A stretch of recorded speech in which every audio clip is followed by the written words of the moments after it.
You know our standing policy here. We don't want you to have to horn your answer in or anything, but if you're certain about who y'all are going to take, we will give you very good. We will give you a clean slater to go ahead and tell us what is going to happen in the draft.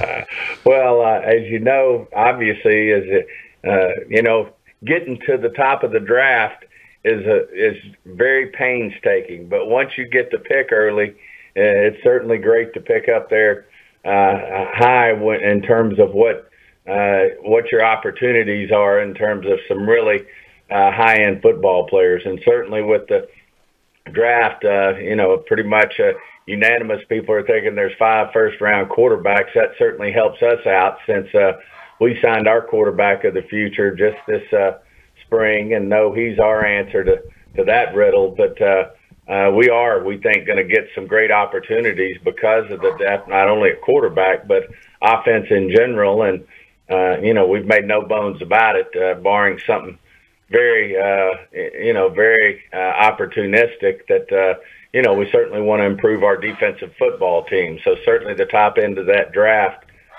helps us in terms of what we might see there defensively. Like I said, I mean, you can always use help anywhere, whether it's offensive line or anywhere else. But certainly this should be pushing some defensive football players our direction.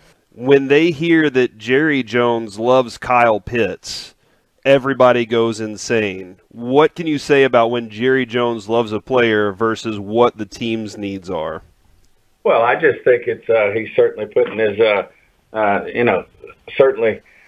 given his view on, what a unique football player Kyle Pitts is. He's a unique matchup player, and certainly if you look at the Chiefs and the 49ers and the way New England's utilized them over the years, these mismatched tight end players can certainly make a big difference in offensive football. And I think you'd be hard-pressed, I think, to find anyone who knows football personnel-wise in the NFL, coaches that can't see a vision for what, the problems a player like Kyle Pitts could present. I think he's a unique player that doesn't come around every year, and certainly Jerry was just acknowledging that. Stephen, a lot of mock drafts have you guys trading down because if a quarterback slides to 10, then possibly a team calls you to want the 10th pick. How many teams are calling you right now to just say, they're not saying specifically who they would take at 10, but hey, if certain things fall a certain way, would you be willing to trade 10? I was just wondering, with a week to go or so, how many teams call when you have a higher pick? It's really just starting to pick up in terms of, I'm sure up at the top it's hot because as you've already seen, one trade's been made. But probably where we said we're starting to get a few calls, and I think it'll only pick up as we get closer to next Thursday. It'll only pick up, and they kind of give you the call. Hey, if our guy's there, we'd be interested in moving up to the pick, and may want to even throw out a few things like, well, what would it take, and those type of things. So you start to get yourself in a mode where you're prepared that a particular team could call if their player's there, whether it's a quarterback they're after, whether it's an offensive lineman or a defensive player.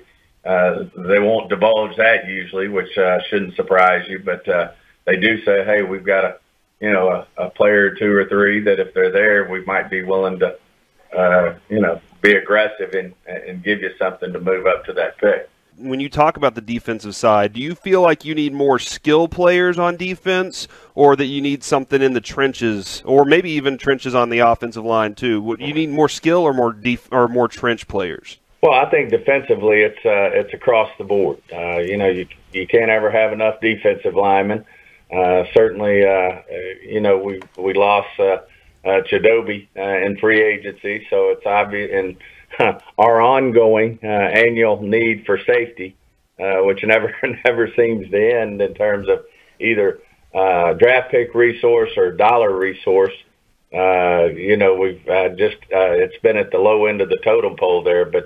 And then, of course, with the game becoming such a game that's played in space, can't have enough of those linebackers who can cover. And, as I mentioned, these tight ends are really create challenges, these long athletic tight ends.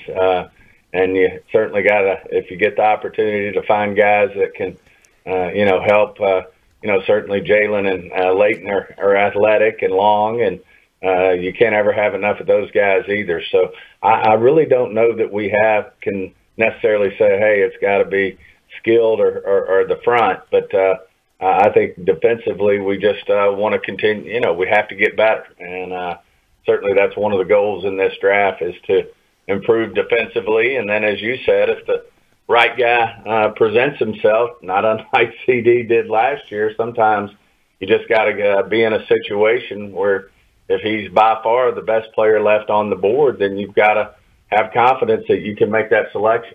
What would you say to the folks, since we were just talking about the position, who said the struggles the Cowboys have at safety and needing safety is because the organization does not put those resources, draft or financially wise? Like, what would you say to that? Because you pointed out the team could still use more help at safety, yet we don't traditionally seem to put the effort into that, or the resources into that, I should say.